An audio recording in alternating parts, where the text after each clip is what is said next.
Hey everybody. Today I'm going to be going over the Coinbase wallet interface.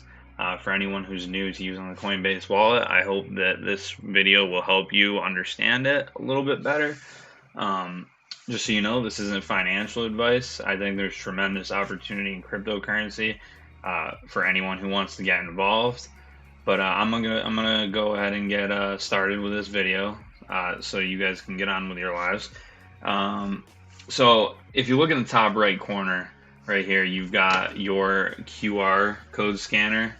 Um, if you click on that, it's gonna pop up and give you the ability to scan somebody else's QR code so that you can send or receive cryptocurrency through that.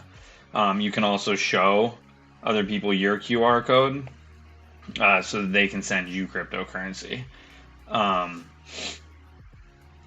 if you look down at the bottom right corner, you'll see trade. They give you the opportunity to convert cryptocurrencies on their wallet.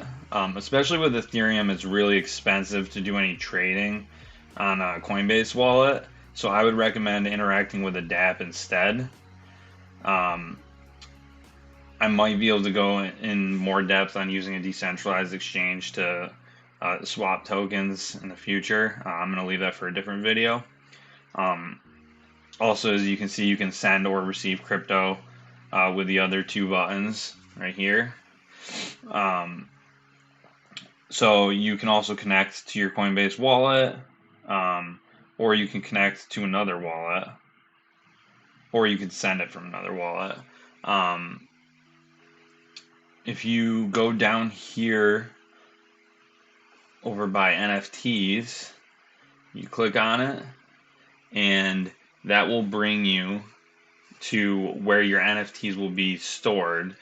Let's say you hook up to OpenSea and you do buy an NFT on OpenSea, it will populate in your wallet here. You just got to make sure the transaction goes through. Your coins will also populate right here. Um, Now, don't be scared if you look and you see that you have coins missing. It might just be that you're on the wrong network. So if you go over to the settings button down here, you're going to look and see that you've got your recovery phrase. Now, your recovery phrase is your 12-word phrase, and that phrase is important to keep written down somewhere and somewhere safe. So this gives you the ability to log back into your wallet. Let's say you delete the app or something. As long as you have your recovery phrase, you'll be able to get back into your wallet. I'm pretty sure they'll give you a password as well that you'll have to type in. But just make sure you remember those things or you write them down. Definitely write them down. Underneath that, you've got your app lock. You can choose whether you want to use Face ID or passcode. I recommend Face ID just because it's a lot quicker than using your passcode, especially when you're trying to do transactions. And then below that, you've got require for app access or require for transactions. So you have to have one of these selected for that. It's gonna require either your Face ID or your passcode, depending on which one you choose. So if you want to be able to access your app, as soon as you access your app and use your Face ID, you should be good to go. If you click require for app access, and then if you click on require for transactions, then it's going to use your Face ID every time you do a transaction. Beneath that, you've got your default networks. Okay, so this is what I was talking about. If you look in your wallet and you don't see your coins in your wallet, it may just be because you're not connected to the right network. So you click on this, and then you see you've got your Ethereum, you've got your Arbitrum, you got Avalanche C Chain, Binance Smart Chain, Phantom Opera. I've used Phantom Opera, Avalanche C Chain, and Ethereum. I mean, I've used Binance Smart Chain, never interacted with it with my Coinbase wallet though. You've also got your Polygon down here. I've got very limited experience on Polygon.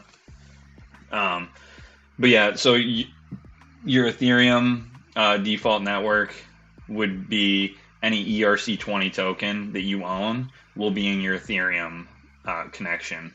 Avalanche, if you have any, let's say you have Trader Joe or Time as a token of the Avalanche blockchain, that would be in your Avalanche default network. So same thing with your AVAX token, or also known as your Avalanche token. So just make sure that you're hooked up to the right one before you freak out that your coins are missing, because you're probably just hooked up to the wrong network. So if I go back here to the wallet link, you see that I have 0 connections. Let's say that I want to hook up my Coinbase wallet on my cell phone to my browser Coinbase extension. You can download the Coinbase extension, and then at that point you would have to scan a QR code on the Coinbase wallet extension, and then that would create a link between your wallet and your cell phone, your wallet and your actual desktop. So if you do want to hook up the desktop extension, it definitely it's pretty nice. It requires your phone to do any sort of transaction, so I think that's a pretty good security measure for keeping people from like hacking your funds on the Coinbase wallet. You can also connect on here to Coinbase. Just click connect to Coinbase. As long as you're KYC'd or whatever, I think you should be good to go. You might have to KYC again for the wallet. I cannot remember. And yeah, so then over here you've got your middle button right here. You've got your browser. So anytime you want to visit a Dapp, you would use this to connect to the Dapp. So let's say I want to go to a decentralized exchange, Uniswap. I'm going to come over here. I'm going to type in Uniswap.